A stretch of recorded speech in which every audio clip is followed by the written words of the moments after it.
বাস্কেটের মধ্যে বসে আছে, একটা কোনো শব্দ করছিল না বা নড়াচড়া কিছুই করছিল না। আমার বাসা থেকে ইসিবি চত্বরে যাওয়ার রাস্তাটা সবসময় ফাঁকা থাকে, যার কারণেই আমি নেক্সট জেন পেট কেয়ারে চলে যাই। এটা ইসিবি চত্বরেই।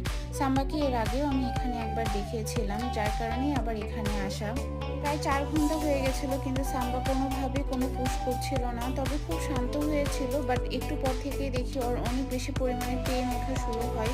বেচারি অনেক বেশি কান্না করছিল, আর ও কান্না করার সময় না কোনো সাউন্ড করে নাই, যে এইভাবে শুধু কান্না করতে থাকে। ডক্টর সাম্বার অবস্থা দেখে বলে যে একটা বাচ্চা উল্টাও হয়ে আছে, যার কারণে ওর নর্মাল ডেলিভারি হওয়াটা টাফ হয়ে যাবে। এতে করে দুইজনেরই রিস্ক থাকে, মানে বাচ্চা প্লাস মার দুজনেরই। যার কারণে আমাকে সি সেকশনের জন্য পরামর্শ দেয়, আর আমি সেটাতেই রাজি হয়ে যাই, কারণ ও অনেক বেশি কষ্ট পাচ্ছিল। এদিকে আমি একাই ওখানে বসেছিলাম, কারণ আমার হাজব্যান্ড আসতেও লেট করছিল। আরেকটা বাচ্চার এদিকে দেখি ফ্লু হয়েছে, ওকে ইঞ্জেকশন দিতে নিয়ে আসছে। এটা দেখে আরও বেশি খারাপ